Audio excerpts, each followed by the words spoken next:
Yes, mugamba mutya bana Uganda. Tuli ku Rovin Media. Ngwe nanga gwe murundi gwo ogusoso kutulaba. Tukwegayiridde subscribing kubanga tugenda kuba tukusanga kama ulire agakwatagana ku bana Uganda wano mu UAE. Stories ezili attractive ezikugattako nga gwe muna Uganda wangalira ku kyeyo. Oba oli awo naabo abatanajja ku kyeyo okubeera nga balina kye bakuyigako. Gwe ali ku kyeyo. Tulina omukulu waffe gwe tuleese wano abasinga mumanyi naye YouTuber munange ndoza ye musajja aludde ku social media agitegeera bulungi nnyo ndoza basinga mumanyi nga abana Uganda sinyo nga tebo kisudiza nsudiza nnyo mwe bajja yanti ba YouTube egamba etya alhamdulillah sinyangu naye kulemerako kikupushinga okubanga osigala oteeka YouTube kubanga abantu bangi balina YouTube channels naye zituuka ekiseera ne bazibalema ne bazisuulawo ng'okikola otya okusigala ng'okyateekayo videos buli every single week ng'otuwa update anti kakati kisinziira bwe wali okitandika ekigendererwa kyo kyali ki zaali views oba kukola community awareness oba ku inspiring abantu bwe kiba ekigendererwa kyo nga kyali views kitegeeza buli woteekayo n'olaba nga views ziri 12 ogenda kuggwamu amaanyi naye bwe kiba nga kyali kya ku inspiring abantu ne bwogera ku makyanga abaalabye bali babiri osigala ogenda maaso because kuba biri era omu abeera inspired so bwe kitwe kibeera yes ndowooza ensonga mugiwulidde lwaki bw'oba okola videos totera nnyo kwogera ku bantu kusaba abantu kusubscribinga ku channel yo lwaki totera kikola kubanga abannayuganda ne baba si bannayuganda bokka ekitonde kye bayita omuntu ne kaabe YouTuber kyono akyasinza okuba owakabyo akola videos ezetta beast yeyitaani beast waliwo YouTuber owakabi yasinga okuba ne following ku YouTube naye nakati essaawa zino akyamotivating abantu akyasaba abantu abalaba channel yo okusubscribinga ku channel yo naye lwaki gwe totera kukikola okimanyi nti abasawo bakyasinza okuba nga bakola tebeeranga nti nkomyawo simanya omwagalwa we yabula tebeeranga kati nange bwe mba sure nti kyenkuwa kyekyo kye weetaaga kijja kukakatako subscribing osobola otegeera nti omulundi oguddako bwe nteekayo video gikola ki ogifuna because nze emboozi zange zenkola nti ngenda kuleeta Robin z'akola mu Safari Park omuli ensolo z'omu Africa n'ez'omu bitundu ebyenjawulo nga nnyonnyola obulamu bwa Safari Park ng'omuntu agenda ogiraba yo yali mu cleaning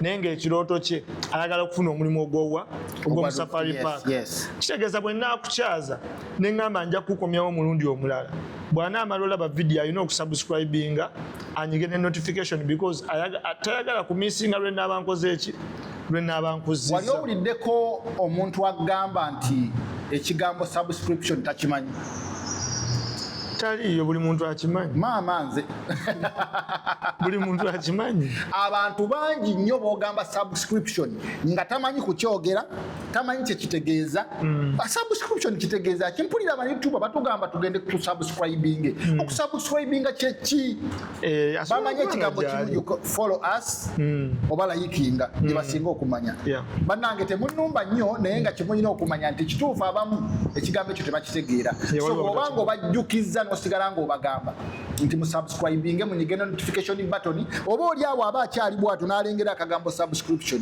oba subscribe n'akanyigamu naye gwe erabika ye basic nga buli muntu ali mu content agikozesa reason being nti abamu content bamukola for commercial mwe bafuna ssente kati nga because of competition n'ekirooto n'engeri gy'abayagala okufuna ayina okujjukiza ennyo abantu okola ki okusubscribinga but the fact that nze YouTube sigikolanga nti gwe mulimu oguli main kwennyimiridde ayinza okuba nga yensonga lwaki naye obadde okimanyi tokikola nga business naye nga ku online business ndowooza yemu ku business ekyasinza okusasula bulungi YouTube sigikola nga business but at the end of the day 10% kati nze sente zempa sizikulembeza nnyo era omwezi ne gugwako nga tempadde wabula bwe gugwako nenfuna nsanyuka mbeera motivated bwe nnaatunuulira ennyo okubeera nti nfuna sente za YouTube nja tuuka ate nkyaze ne besiina kukyaza because ngoba ki sente kati njagala nsigale ku mulamwa ogw'okubeera nti I inspire people, Okay. I motivate them, nkola community awareness. Yinsonga lwaki nti njagala kutambulira ku peesi yange. oyagala kutambula ku pesi. Yes, kyobola tosobola kumpulira nti omuyimbi bwati yazze nziruke ku kisaawe kubanga yaliko views. Mba ndaba ate nva ku mulamwa gwe nakola. ate nga ba YouTube bebasinga okukola abawa. Yes, kakati bw'oba toyagala competition mu YouTube, be you. Funa wofokasinga nti kati Robin zingenda kuwa ekyokulabirako wakola YouTube oli mu bisolo. Naye omanyi nti eriyo omuntu ng'ali mu bisolo nga ye yafokasinga ekyo kyalimu ngera yo content yekka gwakola. Because paaka yokka ebaamu ebisolo nga bimeka olowooza. bingi. Oli asobola okera ku makya naga buli lunaku kati ngenda kukolangayo vidiyo emu ng'ennyonnyola ku kisolo. Leero ngenda kunnyonnyola ku leopard, enkya nnyonnyole ku elephant. Exactly. Ate osobola okumusanga nga channel ye y'amaanyi nnyo okusinga ate ffe abakola ebirijje no. ate nga nze sibye nkola. Ate nga gwe si byokola. Osobola okusanga omuntu nga yannyonnyola ebikula by'abantu mu mawanga ag'enjawulo. Naga leero ngenda kwogera ku Pakistan, leero ngenda kwogera ku Nigeria, nga atuula na mu karuumu ke waka wakola ki wabeera.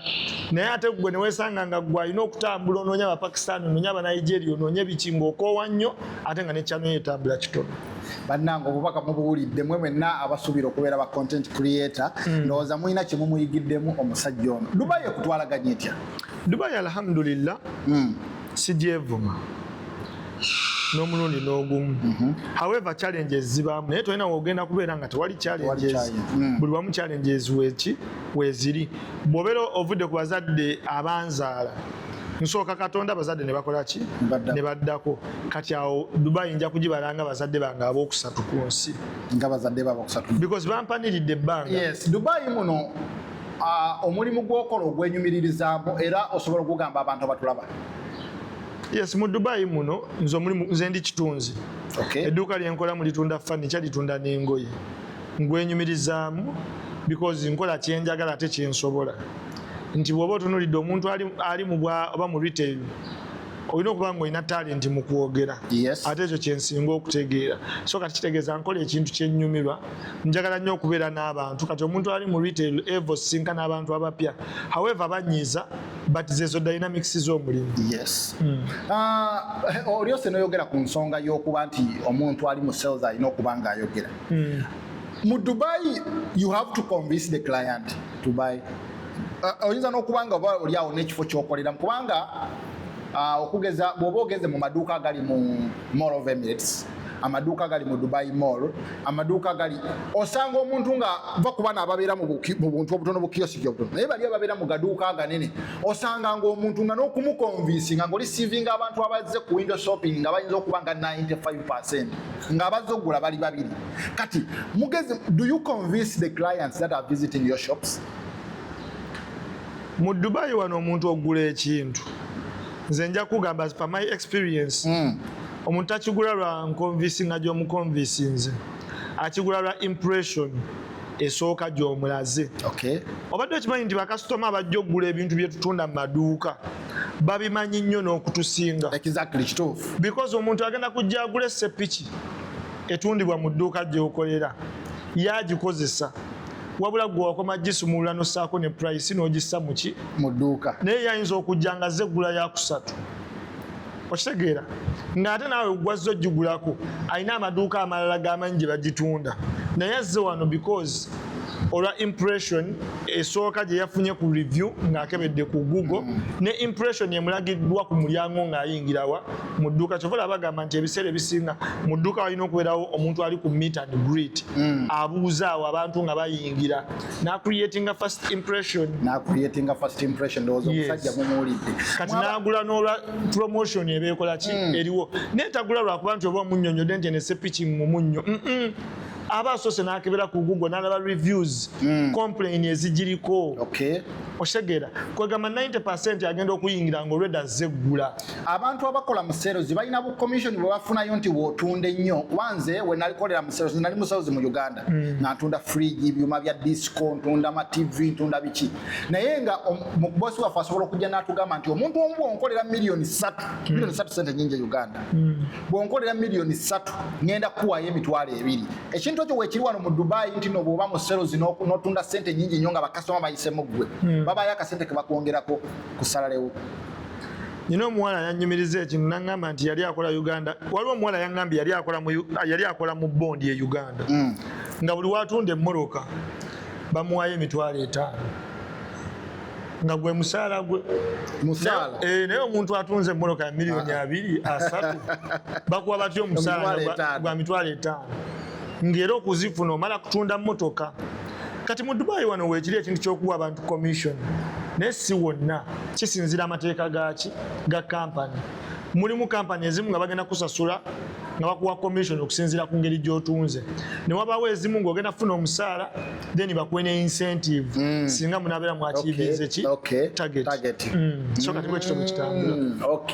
Ndowooza bannammwe mwenna abaagala okugenda mu sales ensonga muziwulidde, naye sales nsuubira gwe mulimu ogumu ogukyasiza okusasula wano kuba emirimu egitandikirwako. Abatali mu ba CEO abata owninga business naye emirimu ba job seeker gye tukola, ndowooza sales efusasula kasente akawerako. Kisinzira ku level ki. Sales lwaki abantu kibanguyira okuyingira obwa kitunzi, lwaki abantu bubanguyira okuyingira? Because okubeera kitunzi eba talent. Buli muntu yenna asobola okwogera. Osobola okubeera kitunzi. Because buli muntu ayagala agula ekintu kyategeera. Akubuze nti lwaki kino ekitanda kya bbeeyi ng'ate kitono ate kiri kinene kya layisi. Omunyonyole nti eno solid wood, eno pine wood. Nti omuti guno okubeera nti mugumu nnyo gusinga kwoli pine. Okitegeera. Abuuze ebibuuzo akole ki? Addibwe mu kyobola nti social media y'amaanyi nnyo ne still stores zikyaliwo. Twandibadde nga stores ennaku zino ziggalawo. Naye omuntu ayagala nnyo afuna omuntu gwa interactinga naye. Nkola mu kamera, ngula nnyo kamera. Naye sirina warehouse yonna, sirina dduuka lyonna lye nali ŋŋenzeemu. Ne mbuuza omuntu nti kamera eno ekola etya, nannyonnyola nti ekola bweti ne bweti ne bweti. Agamba nze ebyo bisetting sibiyingiramu, nze mmanyi nti eno emiralesi eno biki, tebatunnyonnyola. Kyekiri kyeggambye nti kasitoma agenda okujja mu dduuka ebiseera ebisinga okugula ekintu ky'abazze okugula aba akimanyi n'okusinga gwa kitunda. Era ojja kwesanga gwe gy'ogenda okugula kamera ogimanyina nnyo n'okusinga onaakola ki? Agitunda because goyinza okuba nga ozze gula version egiddako oba esinga ku eyo ng'oleda omanyiko function zeeni yasooka gye wakola ki? Gye wagula. Kyokka ono omusajja wattu agitunda ye tagigulangako. Okitegeera. Kati ku dakiika eno mu sales waliwo ekiriwo kye bayita product knowledge. Nti basomesa omuntu product knowledge y'ekintu nti essimu ng'eno bw'ejja ne mufunayo classes bagikusomeseeko. Ogenda ogiguza kasitoma ng'osobola okumunyonyola kava eno ya silicone, kamera zino ziri bweziti binoculars, screen protector eri private ng'ogirinako information. Okitegeera nti because obeera okimanyi oguza omuntu ekintu kyokola ki kyomanyi. Kakati nga tuvuddeko eyo mu mirimu gye tukola, waliwo ka video ke nalaba akasaturatinga akatrendinga ku TikTok yo nga weekubisa selfie n'omukulembeze wa Dubai. Ka video ako fe we nakolera nze oba ze gye nkolera ba VIP we mubalaba tomusemberera na musemberera mu security gye twabeeranga gye nakoleranga nga ne bageza balaba nga weekubisiza ekifaananyi ne VIP ye nazze mu kifo gy'okolera. Either bayinza okujja ku location okwo oba bayinza okugoba mu company. Naye gwe watuuka ku extent ey'erecordinga n'omukulembeze w'e Dubai ate n'opostinga. Ekintu ekyo wakikola through excitement, tewasuubira nti kiyinza okuba nga kiyinza okuleeta ebuzibuzibu ku mulimu gwe gy'okolera. Well, kati nja kusookera ku kyewammwe nti tebabakkiriza ku recordinga ne ba VIP. Because eyo babeera bazze mu free time yaabwe. Oluusi nga beetaaga ne privacy. Azze kunyumirwa, tazze nnyo okusocializinga n'abantu. Naye wali omukulembeze w'e Dubai yali azze mu mall, mwali sure nti agenda kusangayo n'abantu ki abalala. Nze nga nze nasanyuka nga mulabye, but okurecordinga saakikola lwa excitement. Na recordinga kulaga abantu abali out there nti abakulembeze ba wano basocializinga n'abantu ate baagala ensi yaabwe. Because Makutumu yajja mu mall mu kaseera nga security teri stable as in kompola bivuga biki okitegeera. So ekyamuleeta mu mall ogezaako okulaga abantu nti bane buli kimu kiri safe. Ne mu mall gye muti okujja naffe tugendayo ate nga tetutambudde nasimanya na bullet proof na biki okitegeera kati ne nfuna ekirowoozo nti nange ate bwe naarekodinga akantu kano message ejja kwongera okusaasana because saalaba abo bantu bali balikodinga okitegeera oba oli awo ffeffeka abali mu molo fe abandibadde convinced naye the fact that nti kati video yalabibwa n'abantu abalala kyongera okuwa abantu assurance nti Dubai buli kimu kiri bulungi. Ngenda kuwa ekyokulabirako abantu abali e Uganda bawulira because bo balaba CNN, bwe balaba amawulire ga CNN balaba ebigudde Bahrain ne balaba ebigudde Qatar, bo bakitaminga wamu ekirimba wala bwe ekiri e Dubai kitokota nti kati omuntu walaba ka video ngaako nti bannaye abali bulungi omukulembeze yazeeko ne mu mmolo yaabwe emitima gikola ki jikakana tewakirowolezaako sayidi eno ku y'omulimu gwo nti kirina engeri gye kiyinza okukuleeteramu ebizibu ku mulimu gwo ng'ogyeko ekyokutambuza mesagi ekyo saakirowoozaako era tekyaliwo tekyaliwo because bwe namala okukwata ka video nakapostinga ne mu group erimu ba CEO baani bonna era buli muntu ngaga amanyi abantu abakulembeze bawano baagala abantu ate n'abantu bawano baagala abakulembeze baabwe because babakoledde ebintu bingi nti babakoledde enguudo bakola ki okitegeera era towulyanko omuntu nga yeekalakasa olwa fayini ezikubwa because at the end of the day those are government revenues ezimaliriza nga ate zibenefitinze eggwanga at large nga tukyali ku kyabakulembeze mu Dubai wano twali tulina akalulu ke Uganda waliwo page ezaavaayo ennyo ne zitrendinga wano mu UAE nga zimaketinga omukulembeze wa Uganda essaawa zino aliko ezimu ku page eyiyo yali emu ku zo ne page endala Vibe Yugia ani bingi page wano balista timo ekintu ekyo ebiseera ebyo we mwa streamingira oba tewa streaminga gwe naye we wateerangako content w'omukulembeze oyo oba oliawo nga percentage esinga wano ku kyeyo gye tuweereza tebirivingira mu bukulembeze bwa mukulu oyo tolinaayo message zonna ze wafuna ku TikTok yo ku Facebook ku WhatsApp nga ziri surprised negatively surprised nga bawulira baweddemu amaanyi olw'okubanga gwe abadde abaweereza obubaka obubazaamu amaanyi okubanga atotandise okupromotinga gwe bayita dictator. Nafuna nyingi nnyo amasimu abantu bangi abamenyeka emitima naye abantu baffe balina okukitegeera nti page zino ogitandika ng'oli bwomu ngenda kuwa ekyokulabirako bwe twali tukola Kanzu and Hijab omulundi oguwedde twatandika ne Sura Events ne muganda wange omulala bamuyita Frank Editor ku mulundi guno tulinako Rovin's Promotion Rovin Media n'abantu abalala bangi nti waliwo ekintu wekituuka ne kikula ne kibeera nga kisusse gwe omuntu omu nti page zino ogitandika omu naye bwekula etuuka nga tekyali ku ggwe wekka ngera waliwo ne bizinensi ezijja nga mulina kusooka kukola ki kutuula meeting nga abangi gye bagwa yegenda okubeera decision ekola ki esaliddwawo nti bw'oba otunuulidde nti UG Mike Media ng'ogyeko okubeera nti gwali eyo girabanga page it's a company which is managed by a group of people etuula mu board of directors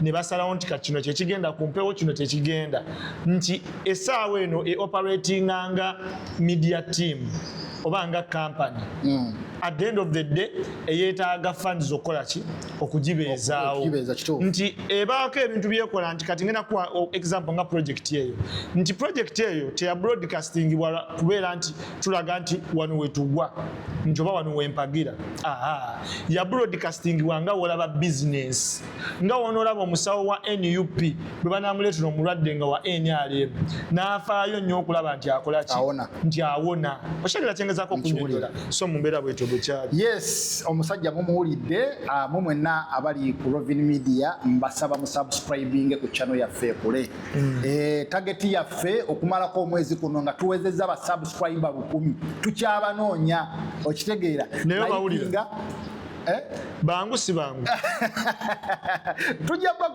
begayirira botekamu amaanyi bafuna kituufu so tubasaba musubscribing commentinga bw'oba omusajja kyayogedde tokkiriziganya nakyo teekawo comment nti ekyo kyoyogedde sikkiriziganya nakyo okitegeera nga tumaliriza Dubai abannayuganda bonna bali affected olw'embeera egenda mu maaso wano gwokyakola alhamdulillah mbadde nkyakola alhamdulillah okyakola eyo gy'okolera olinako embeera gy'olaba nti oba oliawo baclient beesaze tetukyakola nga bwe twasuubira salary bamusaze basazeeko abakozi tubadde 10 kusigaddeko 5 embeera eyo ogifune ye wammwe ekituufu ekigenda mu maaso essaawa eno mawanga g'abawalabu gonna tulina okukkiriza nti bizinesi zonna zaafekitingiddwa abantu bangi baluuzinze emirimu abasinga obungi babasindise mu forced leave ate nga tekiri mu mikono gy'abakama baffe wabula nti nabo embeera etuuka nga wagenda okujja omusaala ogusasula abakozi takola ki talabawo era omuntu yenna ng'obadde okyanyize nti bakusindise mu forced leave wakati mu mbeera eyo sooka olowooza ate kubafiiriddwa emirimu nga tonna bakola ki kwekubagiza era wobeera okyalowooza nti banne kampani enkoze bubi okubeera nti bampa vacation nga bankase ekituufu endowooza gy'olina nkyamu kuba waliwo abafiiriddwa emirimu baki bangi wobeera okyalina ekirowoozo ekyokunyiiga nga bakendezezza ku musaala mu kaseera kano lowooza ku abo abafiiriddwa emirimu because embeera weeri si nnungi ekisinga obukulu ekyali under control nti tuli balamu kyetufiiriddwa gy'emirimu gy'emisaala okubeera nti gikendeezeddwa but obulamu bwe bugagga muki mu bulamu kyenyinza okukola ki kyenyinza okukola yes ensonga muziwulidde maliza nga tumaliriza badde sikyogeddeeko ensonga eno tutegese hata soko tunyonyole ku kya hata so ku mulundi guno kanzu and hijab luli twali mu desert safari yes this time round tugenda kubeera mu hata road trip era nga baganda bange abasiraamu n'emikwano gyaffe abatali basiraamu abawangalira mu UAE wano tubayita nti ku lunaku lwa Idi esuubira okubeerawo ennaku z'omwezi nga 26 May tugenda kwekuŋŋaanya tugenda hata era nga twekozeemu omulimu UG Mike Media ne muganda wange Rovins Media ne Sula Events okubeera nti tuteekerateekera bannayuganda ensisinkano gye twatongoza egenda okubeerangawo buli mwaka ku lunaku lwa Idi buli woolira nti n'olunaku lwa Idi manya ensisinkano eyo egenda kubeerawo era nga ku mulundi guno tugenda kubeera hata mwenna abasinga obungi mwali mugiwuliddeko naye nga temufunanga akaseera kagendayo kyemutera okuwulira nti wala kyemutera okuwulira nti wali expensive kati ku mulundi guno kye twakoze ffe twakutte ekintu kyonna ne tukisiika ne tukizingazinga ne kibeera nga okuyingira zigenda kubeera ddira mu 130 nga ku ssente ezo kwe kugenda okubeera transport yakutwala amagenda n'amadda kuliko okulya miruzi 2 bufe ya Idi n'okubeera nti tugenda kuwokya ennyama tulinako omupiira ejja kubeera gala gutandika ku olwo guggwa ku olwo ogw'abawala ne sayidi y'abalenzi tulinako fashion show eno egenda kuba ani asinze okunyuma naye nga twambadde decent mu kanzu zaffe ne mu hijabu oba ne mu habaya tulinako empaka z'okusoma Kurani nga omuwanguzi agenda kutwalibwa e Makka akole humra eyo nayo nteekateeka ekola ki weeri ate nga ku mulundi guno ne bannaffe aba Abu Dhabi twaba prioritize nti bo bagenda kusasula ddira mu 15 tubajjayo n'okubazzaayo twagala tusanyukire wamu so muganda wange Rovins tickets azina nange kenyini tickets nzina ne Sula Events naye azikola ki azina waliwo abantu abatalina kanzu n'abatalina hijabu omuntu tasobola kwambala mpale y'empanvu kasita abeera nga ali decent bulungi bannange nimwe mwenna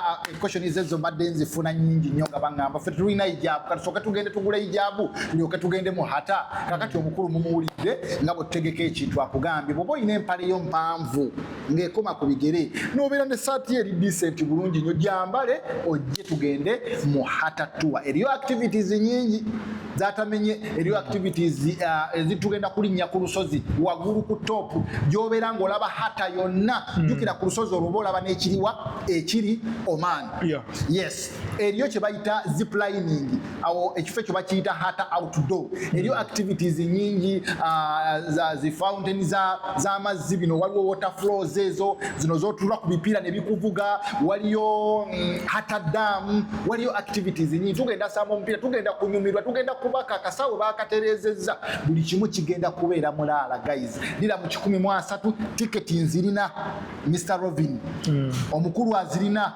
Umal n'omukulu Sula Event tiketi azirina yes katubasibulire wano tujja kubanga tukola program zibwe zityo mpola mpola okubaga tubawa updates ku biki ebigenda maaso wano mu Dubai ne Uganda okutwaliza wamu tubasibulire. Thank you very much.